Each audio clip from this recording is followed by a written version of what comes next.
চিল্লু বিল্লু, চলো আজকে আমরা লুকোচুরি খেলি। তোমরা দুইজন তাড়াতাড়ি করে লুকিয়ে পড়ো, আমি 10 পর্যন্ত গুনি। 1 2 3 4 5 6 7 8 9 10, আমি আসছি। আরে এরা তো সবাই লুকিয়ে পড়লো, আমার মনে হচ্ছে আমি ওদেরকে সহজে খুঁজে পাবো না। আর চিল্লুকে তো আমি একদমই খুঁজে পাবো না, কারণ ও তো সোয়েটারও পরে আছে। আর দেখো এই সিটটা পুরোপুরি খালি, এই সিটের ভিতরে তো চিল্লু কোনোভাবেই থাকতে পারে না। চলো, আমি তো অনেক ক্লান্ত হয়ে গেছি, একটু বিশ্রাম করে নি।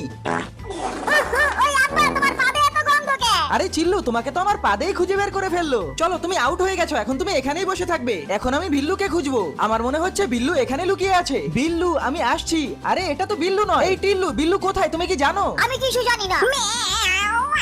বিল্লু, কি ভেবেছিলে আমি তোমাকে খুঁজে পাবো না? এই যে আমি তোমাকেও খুঁজে পেয়ে গেছি, আমি সবাইকেই খুঁজে পেয়ে গেছি। আরে এখন আবার টিল্লু কোথায় চলে গেল? এতক্ষণ তো এখানেই ছিল, এইটুকু সময়ের মধ্যে কোথায় চলে গেল? আরে টিল্লু আবার নিচে পড়ে গেল নাকি? আর জানালাও তো খোলা। আরে রে, এখানেই তো টিল্লুর পশম। আরে ওকে তো নিচেও কোথাও দেখতে পাচ্ছি না। আরে টিল্লুকে আবার কুকুরে ধরে নিয়ে গেল নাকি? হে আল্লাহ, আমার টিল্লু বিড়াল কোথায় চলে গেল? আমি পাগল, আমি ওকে কেন বকা দিলাম? এখন কি হবে? হে